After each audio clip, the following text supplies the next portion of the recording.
चलिए आज नया चैप्टर शुरू करेंगे, strategies for enhancement in food production. Chapter 9 है ये, लेकिन आपके क्लास 12 के सिलेबस में इस साल इसको हटा दिया गया है। But since this chapter is present in the syllabus for NEET, I will be teaching this chapter as well. तो इसको भी मैं पढ़ाऊंगा, ठीक है। तो इस चैप्टर को पढ़ने की जरूरत क्यों पड़ी? ठीक, तो इस चैप्टर को पढ़ने की जरूरत इसलिए पड़ी है क्योंकि इस चैप्टर को पढ़ के पता चलेगा कि डिफरेंट तरह से फूड को कैसे इनहांस किया जा सकता है, ठीक है। फूड क्वालिटी को किस तरीके से या फूड प्रोडक्शन को किस तरीके से इनहांस किया जाता है, ठीक है। क्योंकि फूड जो है, फूड एक नैरो एस्पेक्ट नहीं है, बहुत ब्रॉड है, ठीक है। उसमें बहुत सारा चीज आता है, ठीक है। उसमें आपका वेजिटेरियन फूड भी आ रहा है, नॉन वेजिटेरियन फूड भी आ रहा है, पोल्ट्री है और एक्सेट्रा जितने भी चीज है, ठीक है। तो सब फूड में आ रहा है। अब हो क्या रहा है कि दिन प्रतिदिन ह्यूमन पॉपुलेशन इंक्रीज हो रहा है और लैंड पे स्ट्रेस पड़ रहा है, ठीक है। लैंड पे स्ट्रेस पड़ रहा है, ह्यूमन पॉपुलेशन इंक्रीज हो रहा है और क्या देखा गया है कि जो क्वालिटी है, ठीक है, क्वालिटी है सॉइल का, वो डिग्रेड कर रहा है। वो क्या कर रहा है? डिग्रेड कर रहा है। And since the quality of soil is degrading, the amount और द यील्ड पर कैपिटा, और कह सकते हैं कि जितना यील्ड होना चाहिए, ठीक है, किसी एक जमीन से उतना नहीं हो पा रहा। कहने का मतलब है कि पैदावार में कमी आना, हिंदी में साफ भाषा में कह रहे हैं, ठीक है। तो इसमें क्या हो रहा है कि भाई जो प्रोडक्शन होना चाहिए उस उतना प्रोडक्शन नहीं हो रहा, ठीक है। तो इसीलिए कुछ ऐसी स्ट्रेटजीज का यूज किया गया जिससे कि हम क्या कर सके, फूड के प्रोडक्शन को इनहांस कर सके, ठीक है। फूड प्रोडक्शन, फूड मतलब हम जो खा रहे हैं, फूड प्रोडक्शन उसको इनहांस कर सके, यानी कि उसको बढ़ा सके, ठीक है। तो इसी को हम लोग पढ़ेंगे, strategies for enhancement in food production. तो हो क्या रहा है भाई? तो systematic breeding and raising domesticated animals as per own requirements, ठीक है। अब यहां पर अगर हम एनिमल्स की बात करें सबसे शुरू में, तो एनिमल्स में क्या होगा? सिस्टमैटिक ब्रीडिंग, उनका ब्रीडिंग कराना सिस्टमैटिक तरीके से, ठीक है, ब्रीडिंग कराना यानी कि मेटिंग कराना, है ना। और raising domesticated animals as per our own requirement, तो हमारी जैसी नीड है उस नीड के हिसाब से हम क्या करेंगे, उन एनिमल्स को रेज करेंगे। रेज करेंगे मतलब पालेंगे, ठीक है। देखते हैं पोल्ट्री चला रहे हैं, तो पोल्ट्री में क्या है, different type of poultry animals we keep in the poultry like geese and ducks and hens, ठीक है। तो इससे क्या मिलता है हमको? पोल्ट्री प्रोडक्ट मिल रहा है, जैसे कि मीट मिल रहा है, जैसे कि एग मिल रहा है, ठीक है। तो उनको हम अपने नीड के हिसाब से रखते हैं। समझ में आ रही बात? तो सबसे पहला जो हम लोग पढ़ेंगे वो पढ़ेंगे एनिमल हस्बेंड्री, ठीक है। एनिमल हस्बेंड्री मतलब जैसे हम अपने डिफरेंट एनिमल्स को क्या कर रहे हैं, अपने यूज के लिए डोमेस्टिकेटेड कर रहे हैं या फिर उसको पाल रहे हैं, ठीक है। तो उसमें क्या क्या भाई, एनिमल हस्बेंड्री क्यों इंपॉर्टेंट है? It is important because of the production of milk, egg, meat, honey, fibres, hides etcetera. इतने सारे डिफरेंट प्रोडक्ट्स मिल रहे हैं। So we obtain a variety of different products from the animal husbandry. So animal husbandry is one of the most important aspects in the food production. Food में बहुत important है, सबसे पहला एनिमल हस्बेंड्री ही पढ़ना है, ठीक है।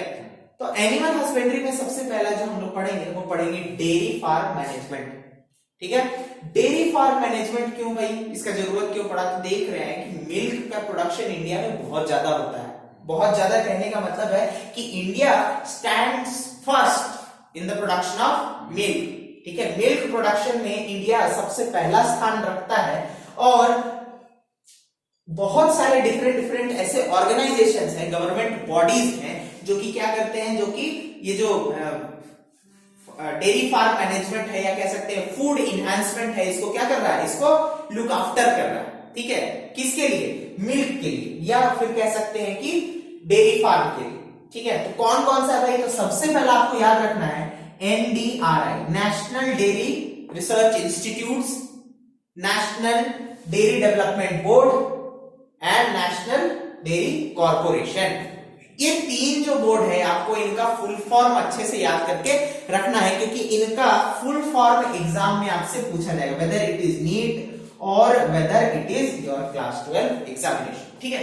तो इनसे क्या होता है, इनसे डायरेक्ट क्वेश्चन पूछा जाता है, किसी भी तरह का घुमा के इस चैप्टर से क्वेश्चन नहीं पूछा जाएगा, ठीक है, तो आपको इस बात का ध्यान रखना है खासा कि जितना मैं आपको पढ़ा रहा हूं आप उसको थॉरोली पढ़ें और एज इट इज याद करें। इसका एक ही उपाय है इस चैप्टर का कि एज इट इज याद करें, क्योंकि इसमें आपको पर्टिकुलर वैल्यूज याद करनी, कुछ पर्टिकुलर नेम्स याद करने and examples are very must. So since you need to remember many of the examples, आपको याद करके इसको रखना पड़ेगा। और क्या होता है इस चैप्टर से डायरेक्ट क्वेश्चन आता है और स्कोरिंग होता है इस चैप्टर, ठीक है। तो आपके घुमा के नहीं पूछेगा, कुछ नहीं घुमा के इस चैप्टर से क्वेश्चन पूछा जाएगा।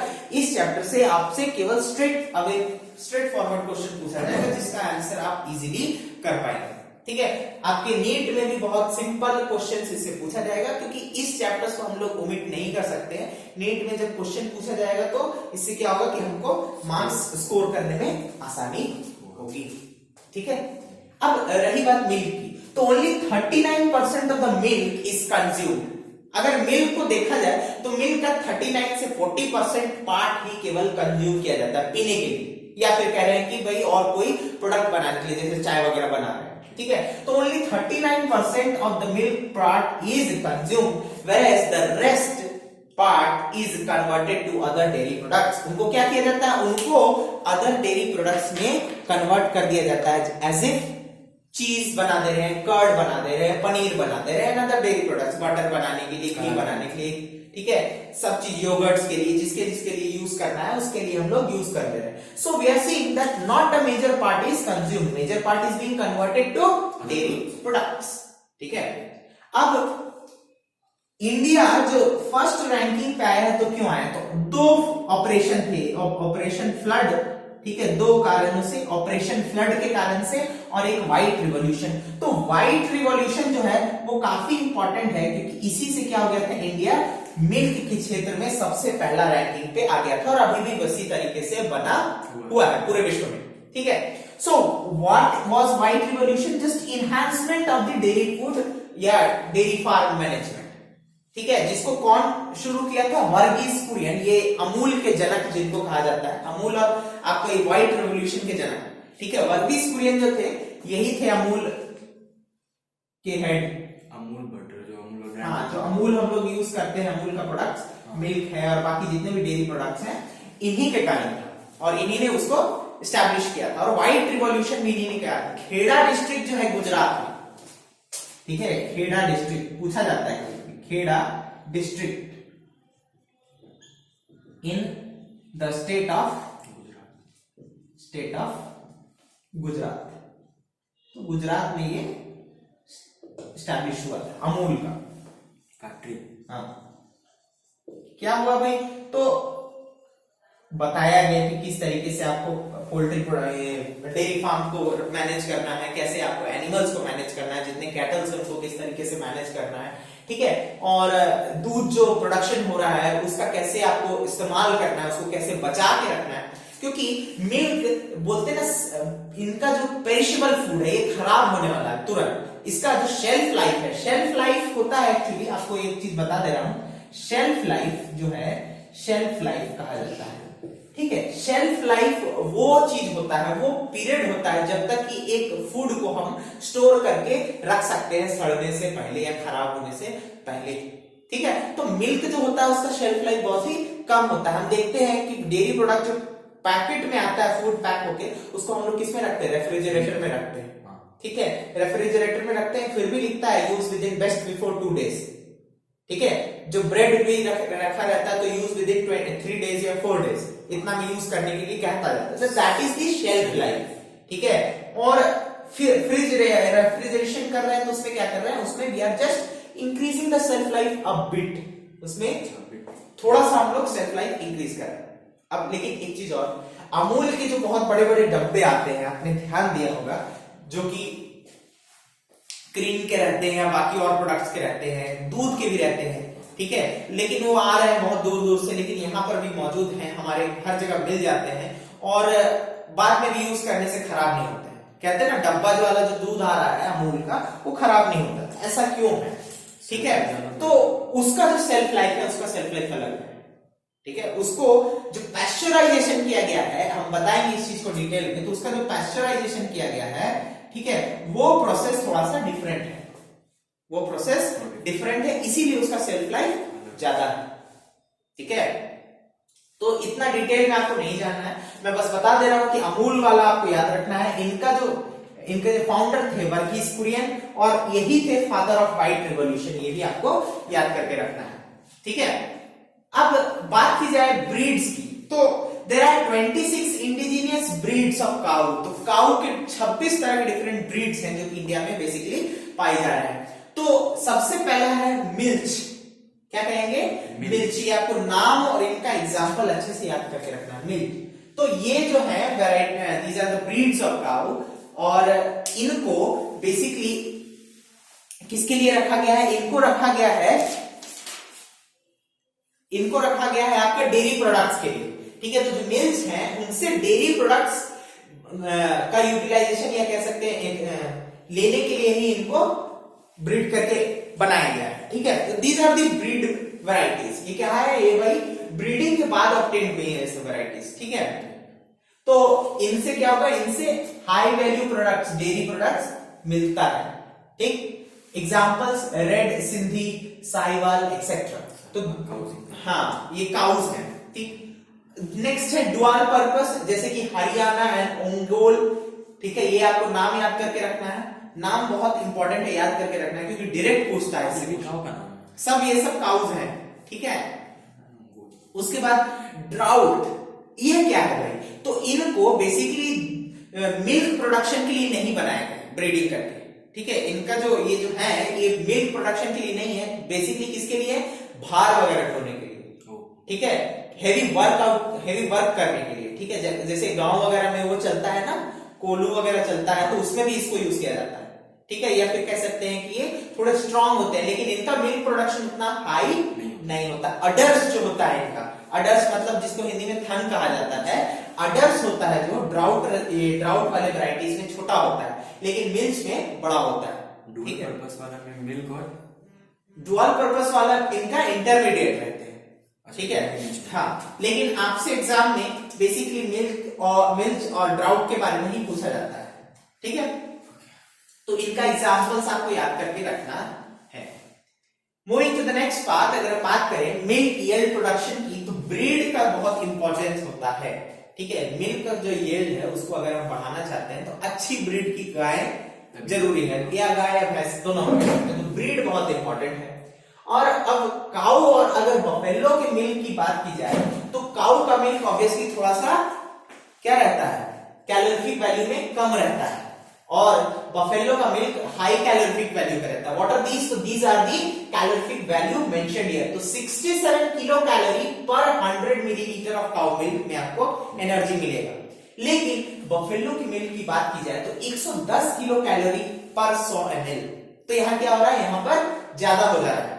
ठीक है, तो बफेलो का मिल्क इसीलिए थोड़ा सा ज्यादा एनर्जी देता है, लेकिन बोलते हैं ना बहुत लोग बफेलो का मिल्क पचा नहीं पाता, तो इसी कारण से पचा नहीं पाता। इसमें क्या होता है? इसमें फैट कंटेंट भी हाई है, इसमें प्रोटीन कंटेंट भी हाई है। ठीक है, प्रोटीन की बात की जाए तो काऊ के मिल्क में 3.2% प्रोटीन रहता है, whereas 4.5% protein is found in buffalo milk. Fat की बात की जाए तो 4.1 से 5.3% हो गया आपका काऊ के मिल्क में fat, whereas 6.5% comparatively high percentage from the cow's milk is found in the buffalo milk। ठीक है, विटामिन्स पाया जाता है दोनों में मिल्क में। कौन कौन से? ए, डी, ई के, राइबोफ्लाविन, विटामिन B12, बायोटीन, ठीक है, कोबालामिन एक्सेट्रा, बहुत तरह के विटामिन्स पाए जाते हैं। मिनरल्स हैं, calcium, magnesium, potassium, iron, copper, phosphorus etcetera.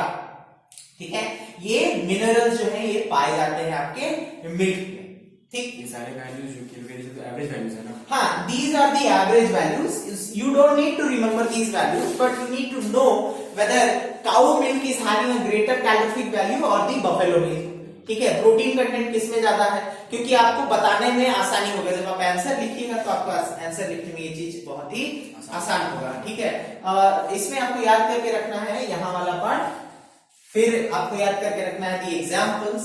ठीक है, और इसमें कभी भी डिस्क्रिप्टिव टाइप क्वेश्चंस नहीं पूछा जाता है। डिस्क्रिप्टिव टाइप मतलब इसको एक्सप्लेन कीजिए या फिर बताइए कि एनिमल हस्बेंड्री क्या होता है, और मतलब मिल्क डेयरी फार्म मैनेजमेंट में क्या होता है, लेकिन हाँ स्पेसिफिक क्वेश्चंस कहीं कहीं से पूछे जा सकते हैं, ठीक है।